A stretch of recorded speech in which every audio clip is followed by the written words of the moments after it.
ಅದು ಹೊಸ್ದಾಗಿ ರೋಡ್ ಆಗೈತಪ್ಪ ಇದು. ಆದರೆ ಇದರಲ್ಲೂ ಏನೇ ಆಗಲಿ ನಮ್ಮ ಜನ ಕಸ ಹಾಕೋದಂತೂ ಬಿಡಲ್ಲ.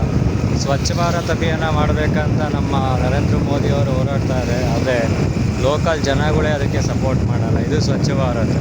ನಮ್ಮ ಮನೆಯಲ್ಲಿರೋ ಕಸ ತೆಗೆದುಬಿಟ್ಟು ಬೇರೆ ಮನೆ ಮುಂದೆ ಆಗೋದು ಸ್ವಚ್ಛ ಭಾರತ್ ಅಂತ ನಾವು ಹೇಳ್ತೀವಿ. ಏನೇ ಆಗಲಿ ನಮ್ಮ ದೇಶ still developing country. Developed country ಆಗಬೇಕಂದ್ರೆ ಮೊದಲಿಗೆ ಜನ ಬದಲಾಗಬೇಕು, ಜನರ ಮನಸ್ಥಿತಿ ಬದಲಾಗಬೇಕು. ಅದಾದರೂ ಮಾತ್ರ India is A developed country ಅನ್ನೋದಕ್ಕೆ ಒಂದು ಅರ್ಥ ಬರುತ್ತೆ. ಯಾಕಂದರೆ ಯಾವುದೇ ವೆಹಿಕಲ್ಗಳು ಆಗಿರ್ಬೋದು, ಎಲ್ಲೇ ಪಾರ್ಕ್ ಮಾಡೋದಾಗಿರ್ಬೋದು, ಯಾವುದೇ ವಿಚಾರ ಅಂತ ಬಂದಾಗ ಹೇಗಾದ್ರೂ ಹಾಗೆ ಪಾರ್ಕನ್ನು ಮಾಡ್ತಾರೆ. ಇದೆಲ್ಲ ಬದಲಾಗಲಿಲ್ಲ ಅಂದರೆ ಹೇಗೆ ಇಂಡಿಯಾ ಡೆವಲಪ್ಡ್ ಆಗುತ್ತೆ? ನಾವು ಕೆಲವು ದೇಶಗಳಿಂದ ನಮ್ಮ ಸಂವಿಧಾನವನ್ನು ಕೆಲವು ಅಪ್ಲೈ ಮಾಡ್ಕೊಂಡಿದ್ದೀವಿ ನಮ್ಮ ಕಾನ್ಸ್ಟಿಟ್ಯೂಷನಲ್ಲಿ. ಅದೇ ಥರ ಕೆಲವು ಜೀವನ ಶೈಲಿಗಳನ್ನು ಸಹ ನಾವು ಬೇರೆ ದೇಶದಿಂದ ಅಕ್ವೈರ್ ಮಾಡ್ಕೋಬೇಕಾಗುತ್ತೆ ಅಥವಾ ಅಪ್ಲೈ ಮಾಡ್ಕೊಳ್ಬೇಕಾಗುತ್ತೆ. ಯಾಕಂದರೆ ಕಲಿಕೆ ನಿರಂತರವಾದುದು. ಸೊ ಲರ್ನಿಂಗ್ ಅನ್ನೋದು ನಾವು ಯಾವುದೇ ಒಂದು ಪಾಸಿಟಿವ್ ಆಗಿರ್ತಕ್ಕಂಥದ್ದು ಯಾವುದೇ ಕಂಟ್ರಿಯಿಂದ ಬೇಕಾದ್ರೂ ನಾವು ತೊಗೊಳ್ಬೋದು. ನಮ್ಮ ಇಂಡಿಯನ್ ಕಲ್ಚರ್ಗೆ ತುಂಬ ಹೆಸರುವಾಸಿಯಾಗಿರ್ತಕ್ಕಂಥ ಇಂಡಿಯನ್ ಕಲ್ಚರ್.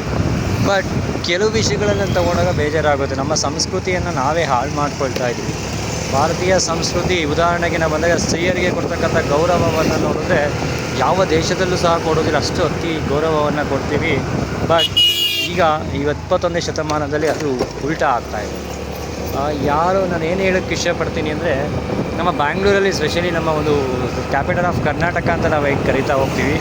ಈ ನಿಮ್ಮ ಕ್ಯಾಪಿಟಲ್ ಆಫ್ ಕರ್ನಾಟಕ ಬ್ಯಾಂಗ್ಳೂರು ಮತ್ತು ಹೃದಯ ಭಾಗಗಳಲ್ಲಿ ನೋಡಿದಾಗ ಕಸಗಳನ್ನು ನೋಡಿದಾಗ ಅಲ್ಲಿ ಕಸವನ್ನು ನೋಡ್ಬೋದು. ಜನ ಹೆಲ್ಮೆಟ್ ಹಾಕ್ತೇ ಹೋಗೋದು, ಮತ್ತು ಕಾರ್ ಡ್ರೈವಿಂಗ್ ಆಗಿರ್ಬೋದು, ಪ್ರತಿಯೊಂದು ರೂಲ್ಸ್ಗಳನ್ನು ಯಾರೂ ಸಹ ಫಾಲೋ ಮಾಡೋದಿಲ್ಲ.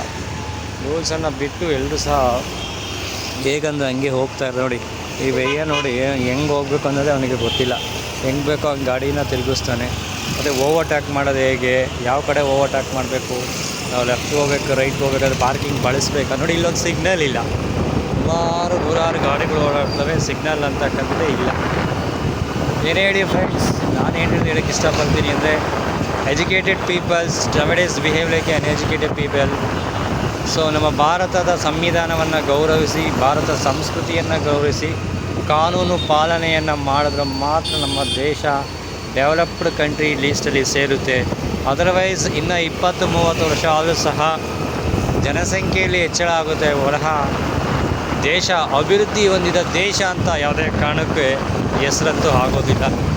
RV ಕಾಲೇಜ್ ಆಫ್ ಇನ್ಸ್ಟಿಟ್ಯೂಷನ್ಸ್ ನಮ್ಮ ಜಯನಗರದಲ್ಲಿರ್ತಕ್ಕಂಥ ಕಾಲೇಜ್ ನೋಡ್ಬೋದು. ದೊಡ್ಡ ಕಾಲೇಜುಗಳಿದೆ, ದೊಡ್ಡ ಶಿಕ್ಷಣ ಸಂಸ್ಥೆಗಳಿದೆ. ಇವೆಲ್ಲವೂ ಸಹ ಇದಕ್ಕೆ ಪ್ರೋತ್ಸಾಹವನ್ನು ಮಾಡಿ ದೇಶದ ಅಭಿವೃದ್ಧಿ ಕಡೆಗೆ ಅತಿ ಹೆಚ್ಚು ನಾವು ಕಾಳಜಿಯನ್ನು ಹೇಳ್ತಾ ಇವತ್ತಿನ ವಿಡಿಯೋನ ಮುಗಿಸ್ತಾ ಇದ್ದೀವಿ.